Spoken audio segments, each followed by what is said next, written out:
My name is Lyndall Gunton.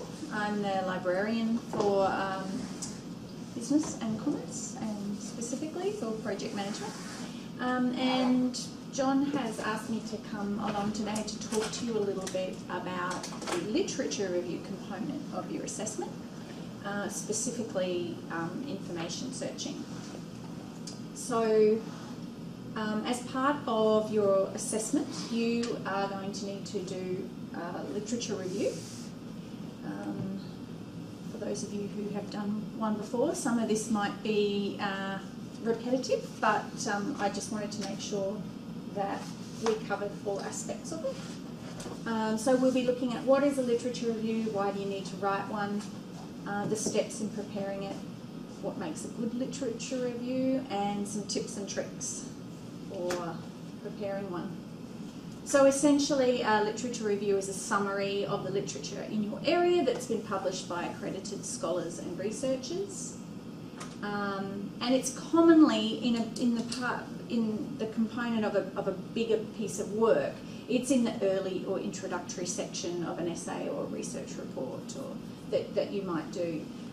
And it forms an early part because it's very important to do that work before you go on and do some of the other things.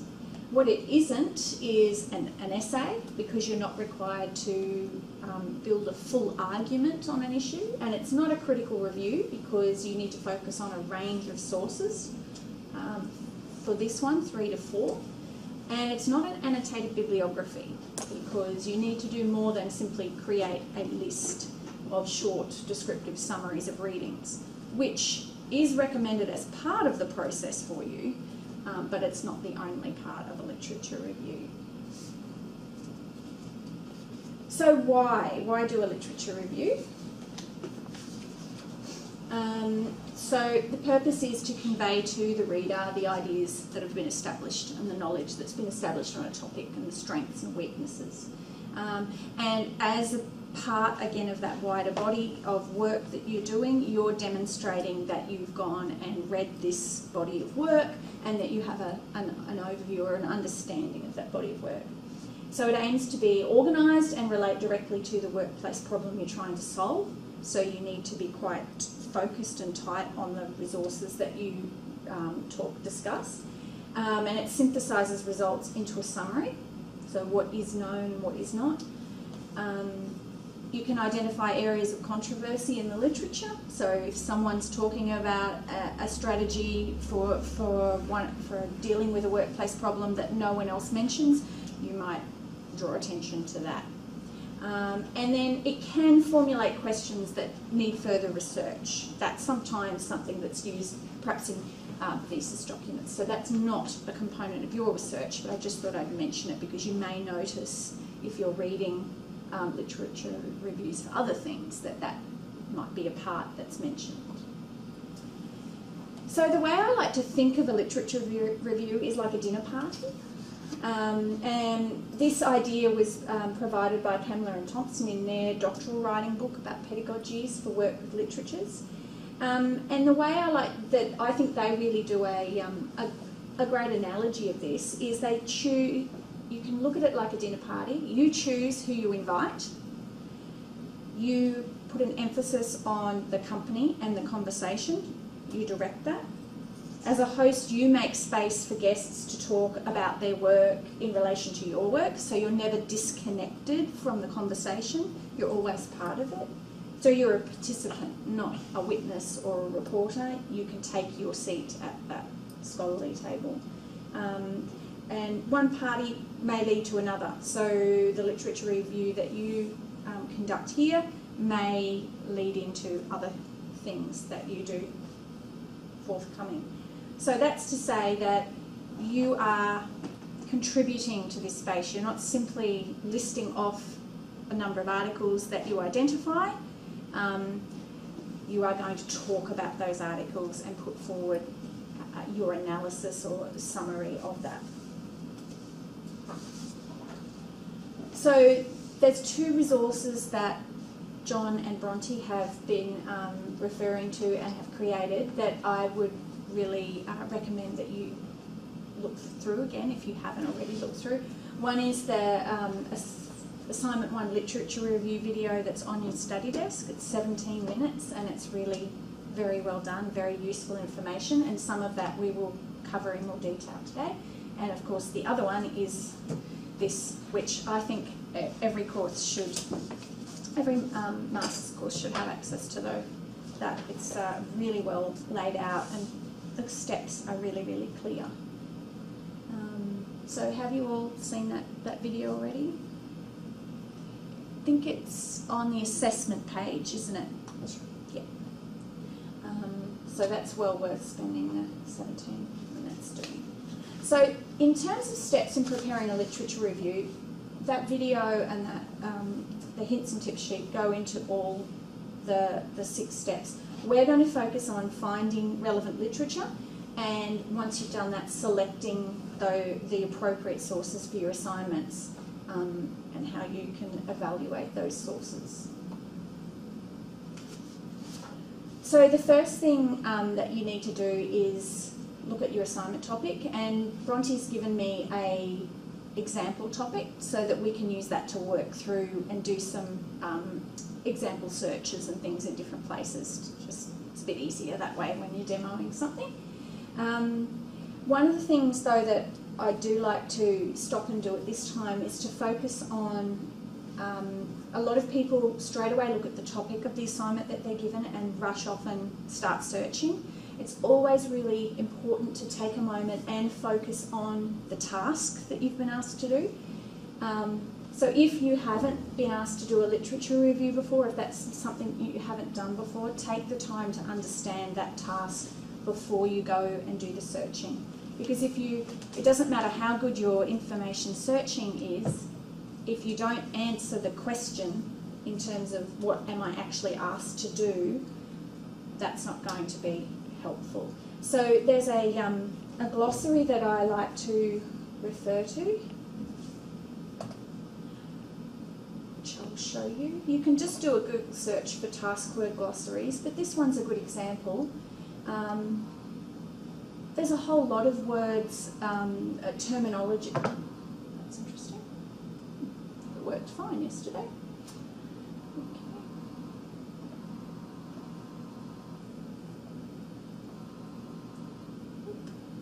It's just a PDF reader or something. Yeah. Oh. Okay. There's a whole lot of task words that you may come across for the first time when you're studying. And analyse, critically discuss,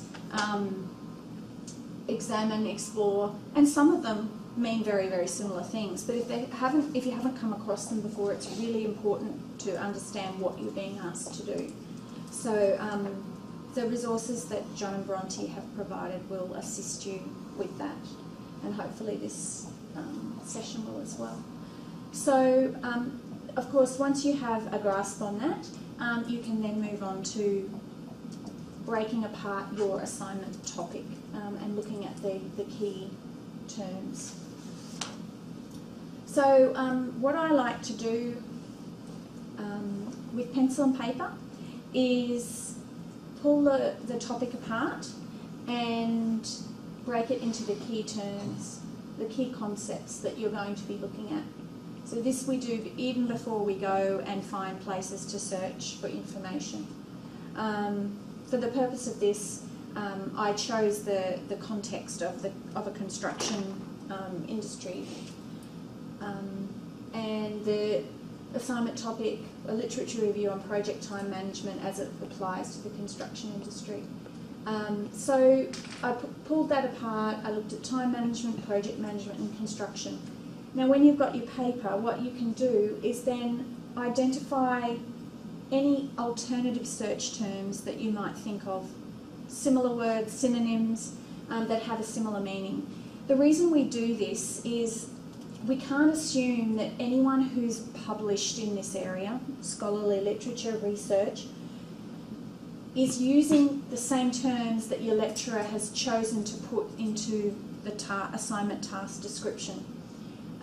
There may be different terms that they use, and we don't want to miss out on finding that article, that really useful article, just because they've chosen to use a different term.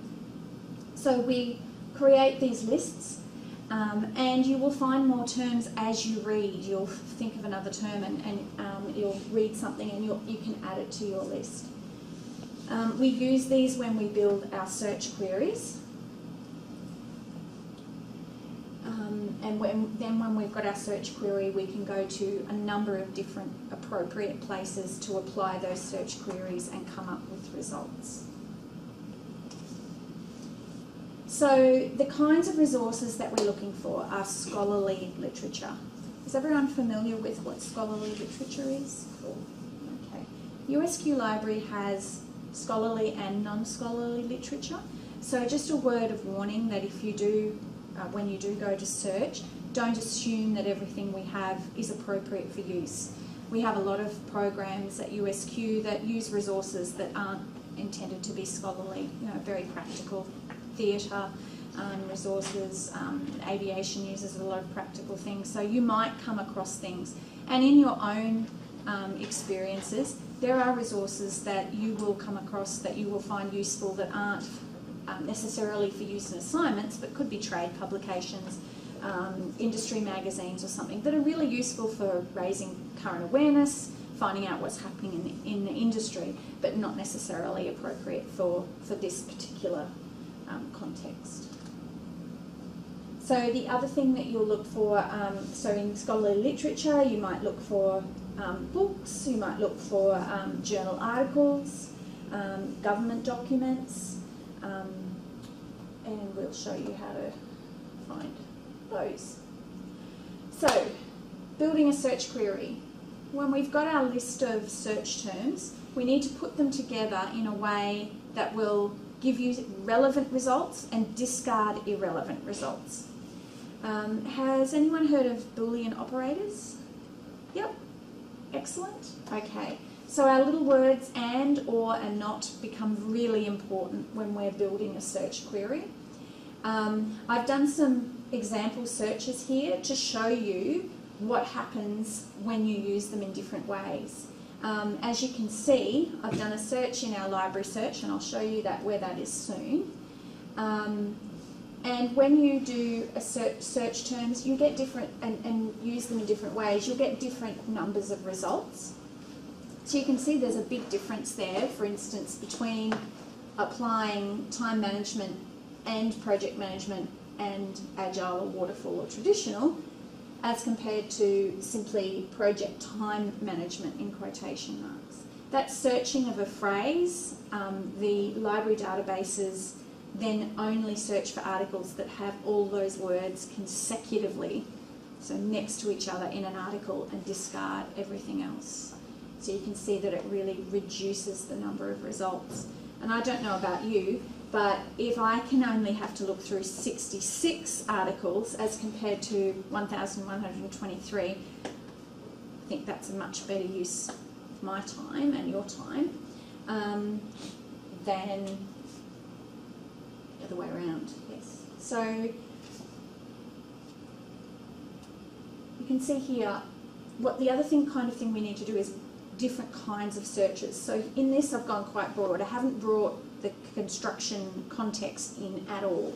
So if you're looking for theory that isn't related to a particular industry to get a broader perspective, that is a good search to do. However, now that I've introduced the construction industry, it's changed obviously from the type of process that you're going to use, and you get different results. So those two types of searches are important to do.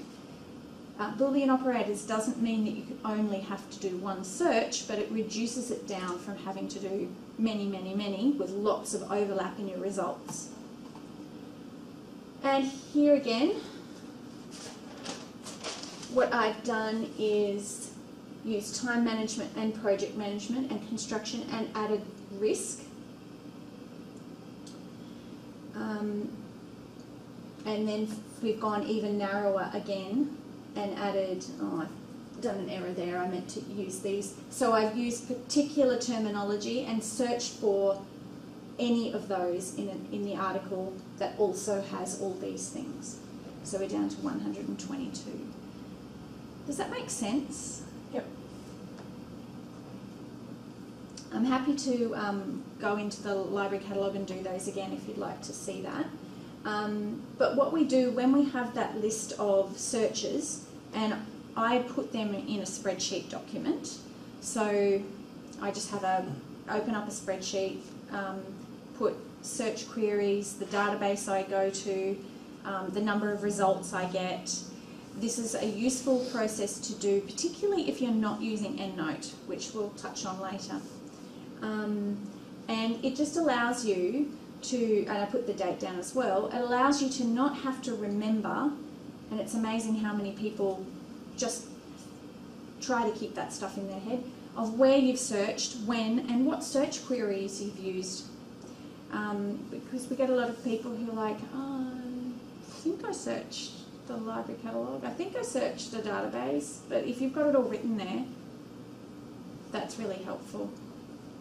So where to search? So we've got two types of information that we'll be looking for. One is known and the other is unknown. Known is references that you've been given. You might have read an article that is spot on and you look at the reference list and it's got some articles there. You think, yes, I need to look at those as well. Or you might have a text that the lecturer has recommended. When you have known items, you can go and search for those. And I'm going to go out here.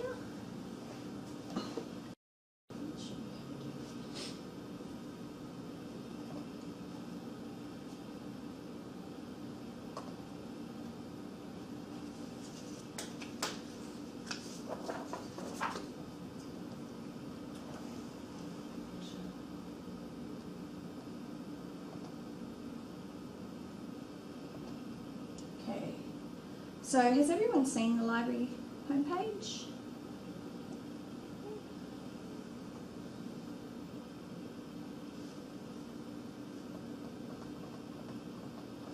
So we have two main tools on our homepage. One's the library catalogue, and that's where you can search for our physical books and ebooks, items that we make available for loan to you. The other is our library search, and we sort of call this USQ Google because it searches a much broader space. It's going to find you journal articles, conference proceedings, government documents, websites, thesis documents, a lot, as well as books. So there's a lot of a broader space. If you have an article and you know what it's called, you can simply put in the title and the author or whatever information you've got, and it will show you that. So we might do that.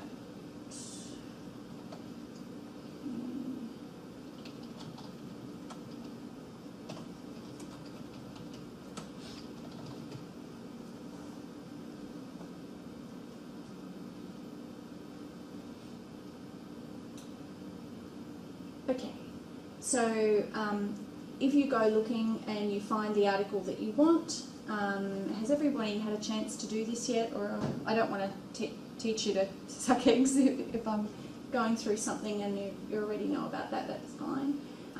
But you can certainly download it from here. You can print it out.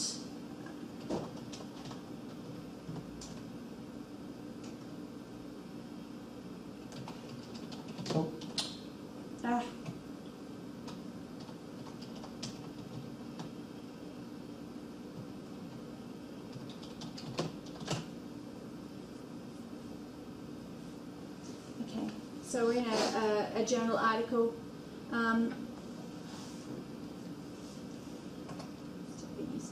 So you can download it. The other thing that you can do is cite it. So has everyone heard about EndNote? Are you using it? Yep. Wow, this is a great class. I don't have to do my whole, this is why you should use it. Excellent. Okay, is anyone having trouble with it? No? Right? Oh, this is fantastic. Okay. So you can cite it from here. Drop your the citation straight into EndNote. Okay. The other thing that you can do is look at the references in the article. Do you do, because I usually do my site from the library search page rather than that page, is there any difference? No. Because I've found that sometimes, they will end up in the wrong fields and you Yes. might have to move them around. But So you will have to do that regardless. Yep. The reason for that is Harvard is Harvard USQ. Yep. There is no one Harvard, unlike APA. There are many, many, many versions of Harvard. And the Harvard USQ version, while you have a referencing style in EndNote that you set up, the databases don't know about that. So what I always recommend is that you import it in, but then check it closely to the referencing guide. Has everyone seen the Harvard USQ referencing guide? Okay, excellent. Okay, so you can download that. You can, and at this point, I would recommend when you're reading an article, focusing on the abstract, the conclusion. If there is a literature review of its own in there, and any references, and making a note in that table that we talked about in section 2 of the hints and tips. Putting down those basic information so you don't have to go back and find some of that.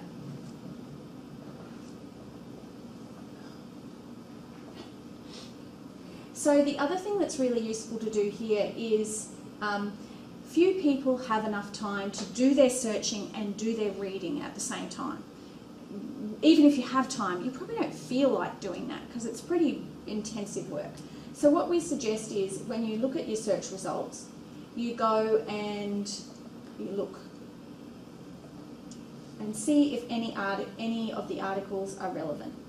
You can also look at the preview, and it's going to give you a little abstract. And you can go through and click as many as you want. And when you've done that, you can come up to this Saved Items button and click on there. And what you can do is email yourself that list, and it will sit in your email. It's got the details about the article, but it's also got a link to the full text. So when you're ready to go and read the articles, you can do that in your own time. It's also got the option here to export to EndNote. So you can, if you use EndNote in that way, where you put any articles that you find, not just the ones that you've read and deemed to be okay, if you're putting any in, you can export them straight there. Again, you do need to check the formatting. And the other thing that you can do here is change it into Harvard. And again, it's not Harvard USQ version, but it gives you the basic information without all the other library system gobbledygook. Again, it still has the link, so you can email that to yourself as well. So it's really about your own preference about how you like the information laid out. If you shut this down, the website down, it won't save the results. So we're getting a new library system later this year, and it's going to be able to do a lot more better functionality, like when you're logged in, you can save your searches and things like that. So that's Will that include Harvard USQ as well? That's a good question. I doubt it. I think that we will still have this process, yes.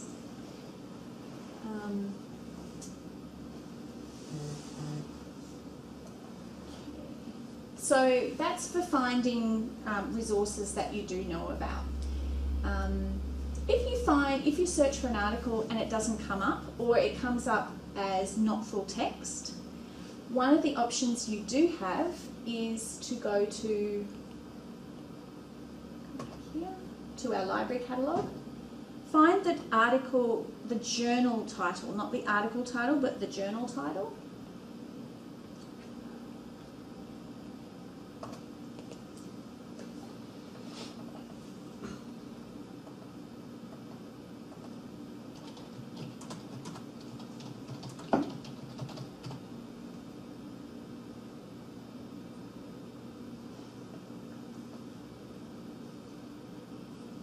And it's sort of like a bit of a backdoor way to find the article. You can find it by going through to the database that it's available in. And you can actually search that one journal, or you can look at the latest issues, or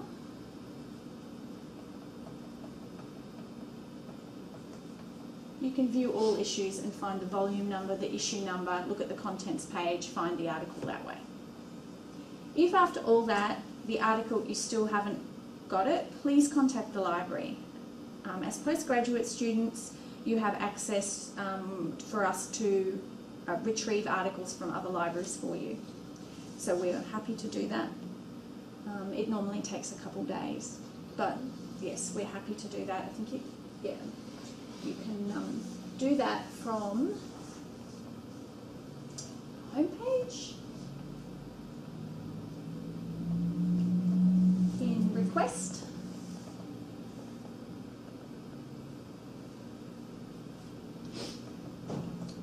And depending on if you're an online or an on-campus student, you can just follow through and there's a form to fill out. Okay. Right. So for items that we don't know about, we can then use our search queries. And I'm just going to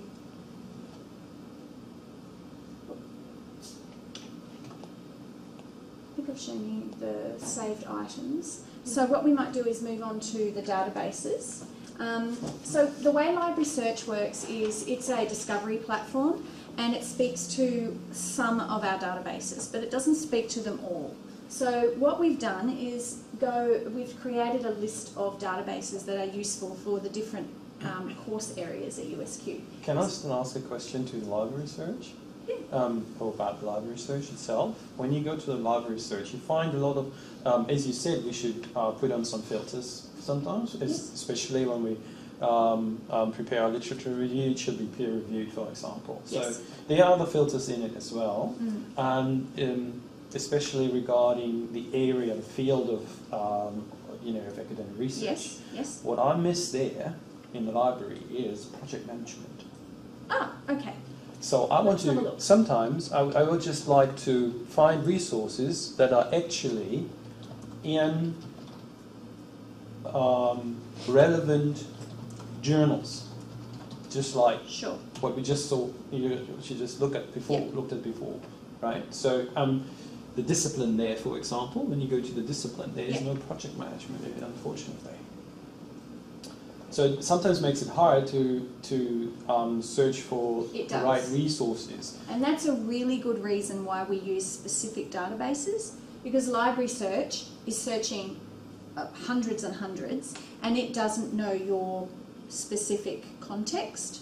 Whereas the list of databases I'm going to show you, I've selected because I know that those journals, such as the Journal of International Project Management, such as PM Engineer, such as PM, all those are available through there. So because it's searching a narrower group of resources and a narrower focus, you're going to get much more targeted results. Right. But is there any reason that project management doesn't show up as a discipline?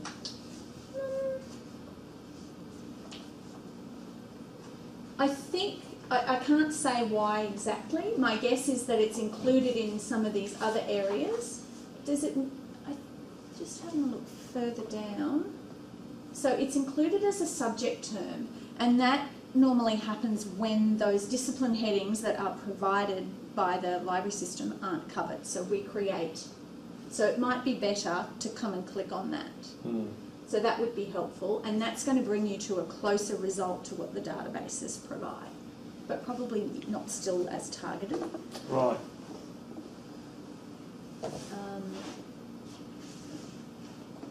But you can see that you can filter also by date, by peer review, by full text, and by the type of resource as well.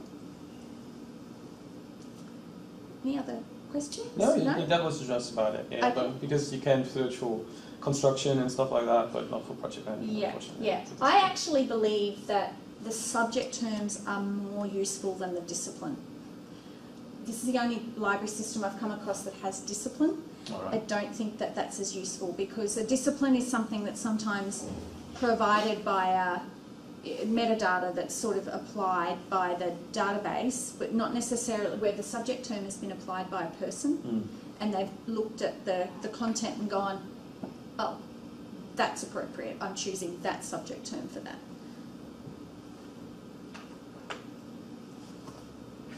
Okay, let's go to here. So what we've done is, if you go to the home page, you can click on search a database. So we've got thousands of databases, and they're sorted by title alphabetically, but of course we don't expect you to know the names of the databases. So we've organised them by subject. And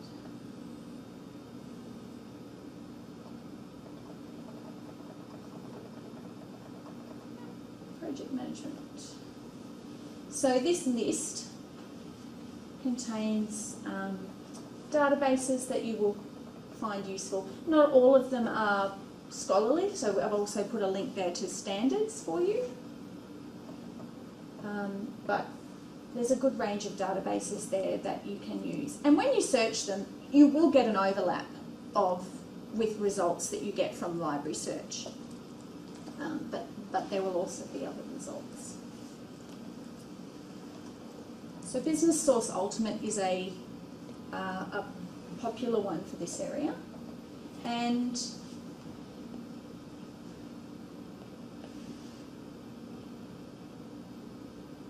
so what it does is it sets you up with the Boolean operators already, and if we type in, it also offers you suggestions. So first of all, we're searching a narrower field straight away, business. But we're also, because we're searching in business, but we're also putting in a term to do with our context of construction, it's important to note that we're searching business resources and looking for construction, the construction context.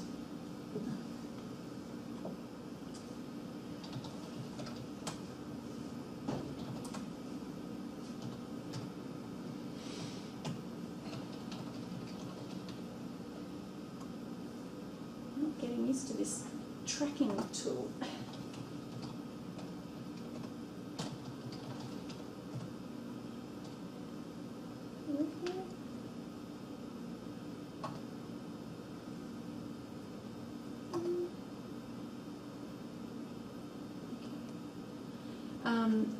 So if you were to do a search and go into the construction databases and do a search on this, you would also get a different set of results. So it's useful to look across interdisciplinary areas when you've got a context that might move into other areas. And that happens quite a lot. You might all have different contexts. So have a look at the drop-down categories for databases and go into those crossover areas, because we obviously have business resources that focus on project management that mention construction, and we've also got resources about construction that refer to project time management. So it's good to tap into both of those resources. Now you can do a similar thing with the databases sometimes look a bit different, but you can essentially do similar things. You can create folders with resources that you can email to yourself or print out. You can drop the resources into EndNote. You can refine your results for peer-reviewed, for full text.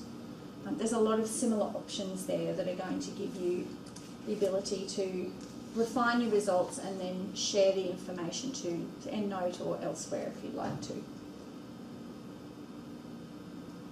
Is that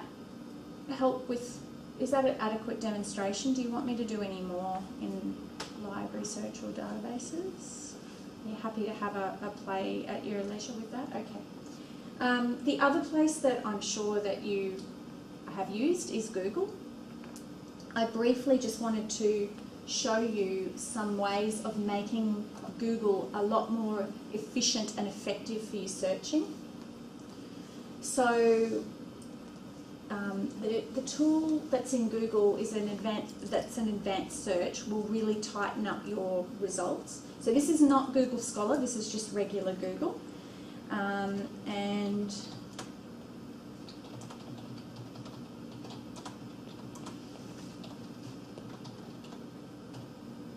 go straight in here, you can see over 6 million results. So again, I think we've got better things to do with our time than read through that. So we can click on settings and go to advanced search. And what we can do here is narrow our search results with the filters.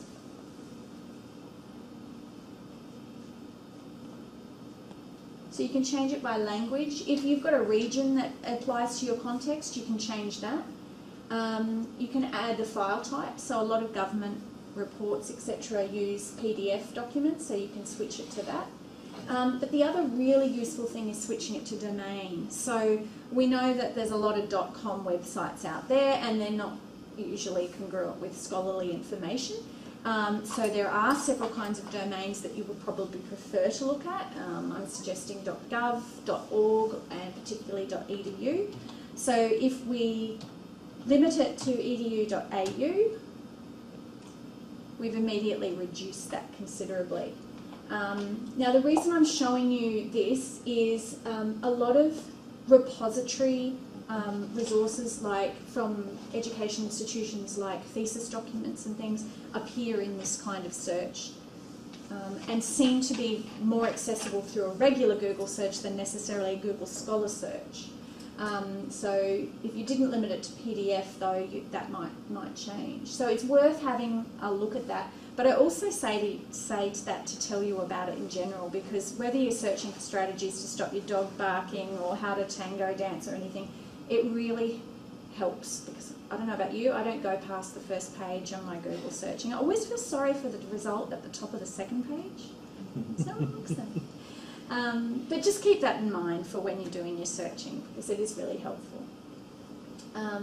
But more specifically, Google Scholar. Has everyone used Google Scholar? Have you set up your library links on your devices? Yeah. I think one of the interesting things is about the institutional ones. So I think a quick cheat in terms of literature reviews is finding often like a thesis document, which you'd find through an ePrints. So if you're looking for topics, and it'll search through UTS, UQ, whoever,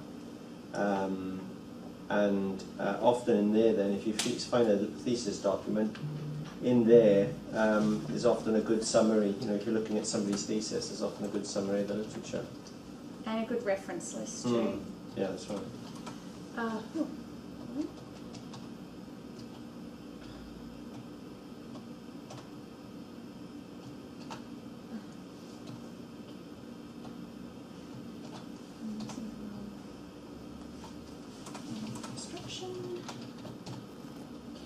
So again, it's got the filtering here, but you'll see over on this side that there's some links, and sometimes there's no link, and they'll ask you to pay for the access. You should never have to pay. So if you come up with one of those and you need access, come and see the library. But the way to create links straight through to the USQ databases. So if we have it available in a database, it will set you up so that you can link straight to that database. First of all, you go to Settings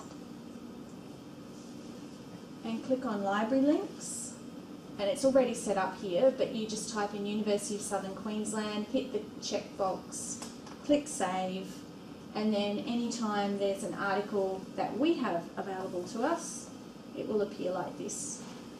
And you just have to use your log in and go straight there.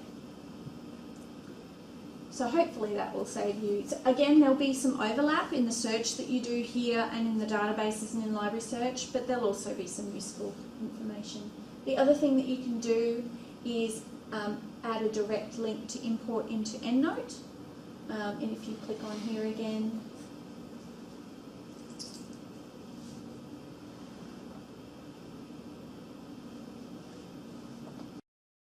and settings, down here, show links to import citations into EndNote, and save.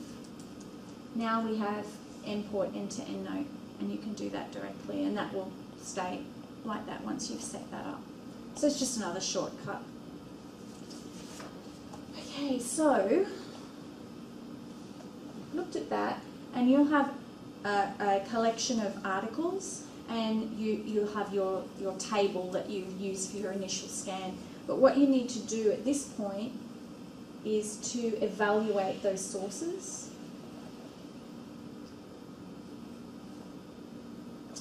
We like to use a technique called CRAP, easy to remember, which talks about, basically you look at each article and check that it meets the requirements. So in terms of currency, we look at when it was published. That doesn't necessarily, the date of it doesn't necessarily have determine whether you use it or not, because obviously there are topics that some people study that an article from the 1970s is completely relevant. But then again, we have, if you were to use that in a project management context, it might not go across so well. So if you've wondered why the crazy librarians keep all this really old stuff, it's because sometimes, particularly if you're looking at different topics, maybe like art history, or a compare and contrast with what used to be done and what's done today, that's why we keep particularly classic or seminal texts. In terms of relevancy, does the article provide a broad overview to the topic that you're looking at, or is it focusing on a really specific aspect? Now, neither is wrong to use, you just have to determine which is appropriate in the part of your writing that you're talking about. And the best way to determine that, of course, is to read a variety of resources. In terms of authority, it's about the authority of the author. Have they clearly stated their education, their position? You know, are they from a credible institution? Are other authors referencing or citing them? And is the topic that they're writing about in their area of expertise? In terms of accuracy, do they use a bibliography or a reference section?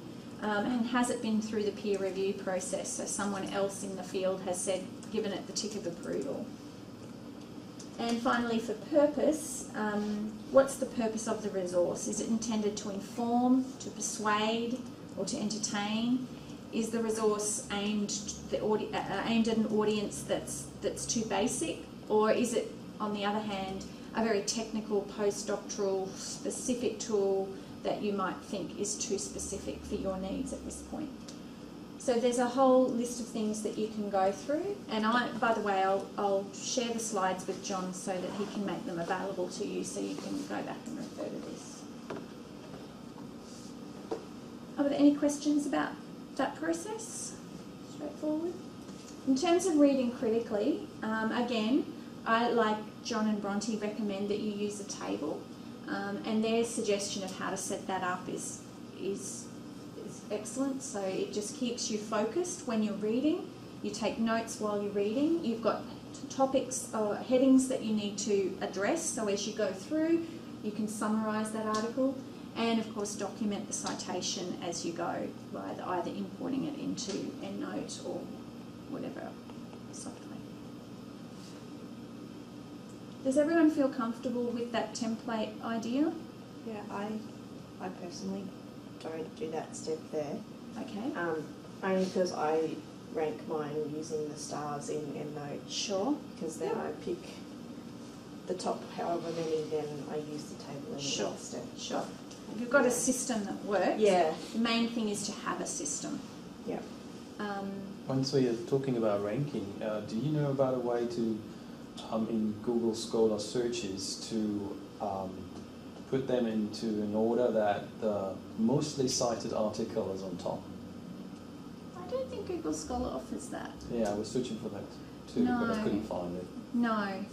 Because that sometimes would be helpful. It would just, be. Just to yeah. know how many others cited that This- particular You article. can sort it by date, Yeah, and you can sort it by they call relevance, whatever which that means. Yeah.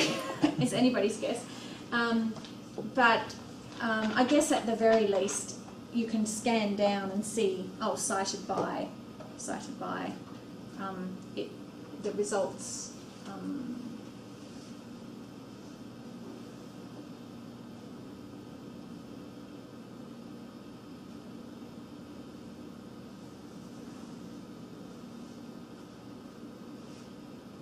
That's sort. Oh, Second there from it the is. How bottom. to sort Google Scholar search results by number of citations.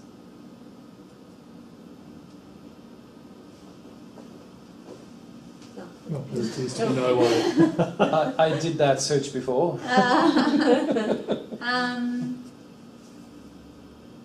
No.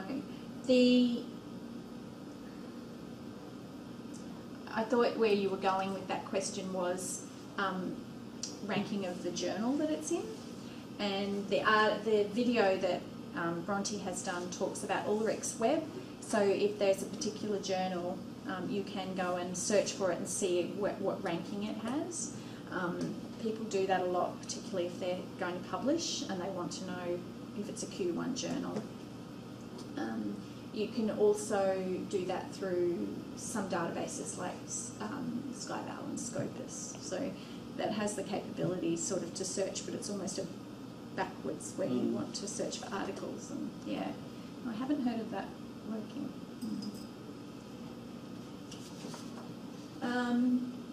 So I did want to just touch briefly on these academic writing skills in terms of the things that you will need to do, to summarise, to paraphrase, compare, contrast, analyse, and importantly justify.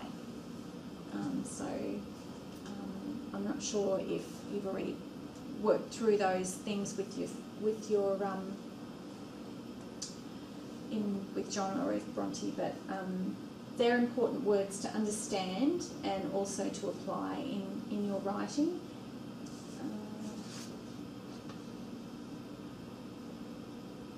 Is everyone sort of okay with those sorts of terms? So in terms of tips and tricks, my suggestions is don't try to read too much. I myself have a habit that I'm aware of. Yes, it's because I'm a librarian, but I love the research part, and I will go and find always way too many articles and not leave enough time for the actual reading. So I suggest that if that is something that you think you are perhaps a little want to do, like I am, to be aware of that. And when you have, if you've got to have 3 or 4, then I would suggest looking maybe the results for a 10 or 12, and then reading the abstracts and honing that back to 6, reading 6 and picking the appropriate ones. It's not easy to do, but yeah. As I said before, making notes as you read.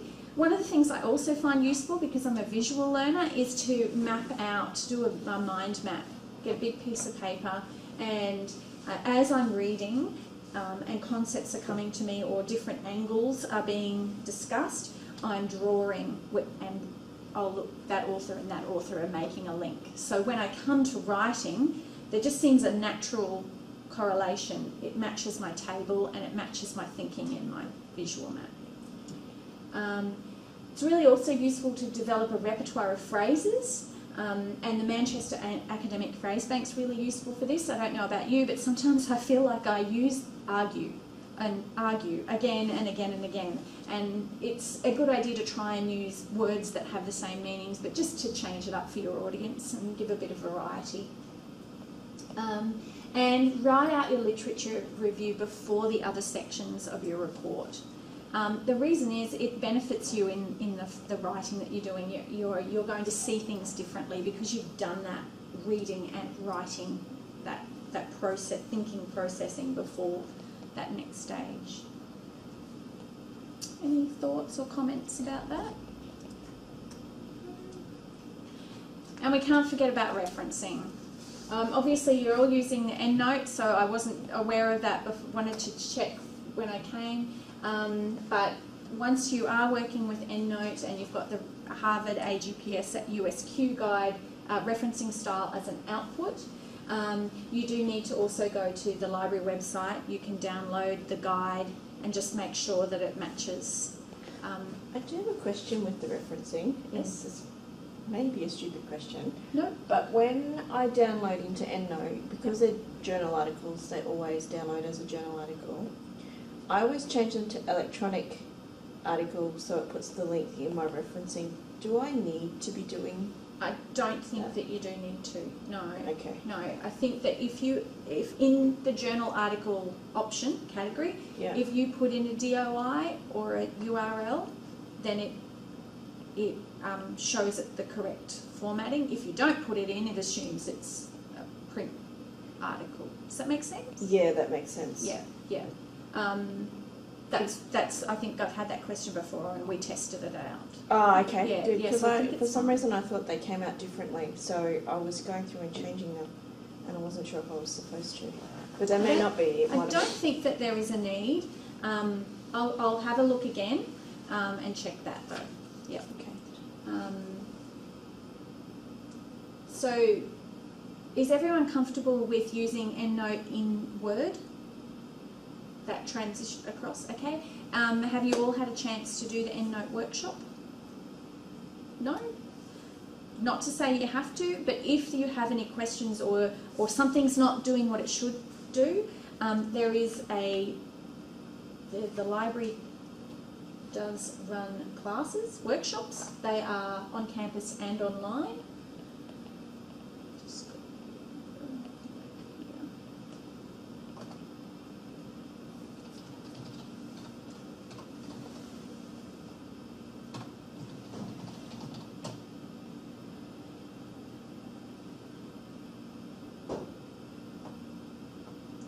So under our referencing section, if you go to EndNote,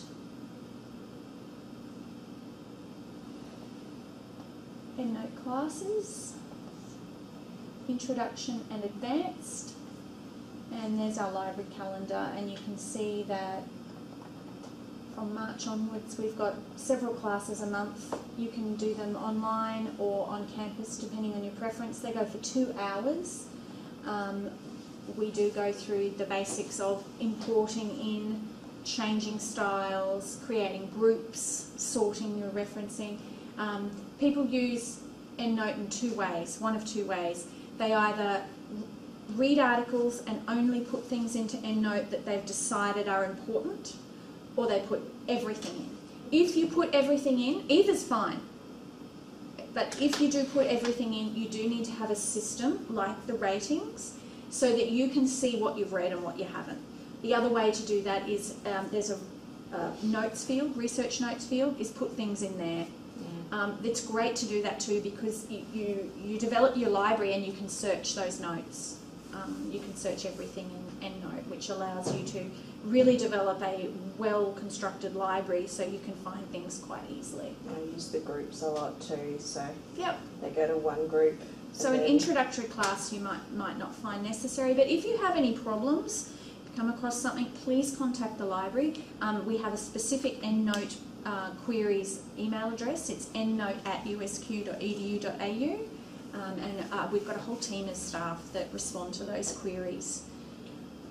So the advanced classes go into a little bit more about syncing. So if you happen to be using multiple devices, we strongly recommend that you still only have one library, but that you sync between those. So if you're having trouble, you want to set that up, or you're having trouble making it work, or you're having trouble backing up any of those things, contact us, but also feel welcome to book in for a class. We have limited spots, so we do ask that you book.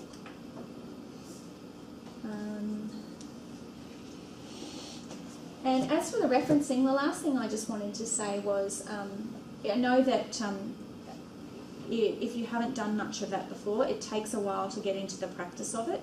And sometimes it's quite easy to say, oh, look, I'm super busy, I've got other assessment due, I've got other things going on, I'll just sacrifice those marks.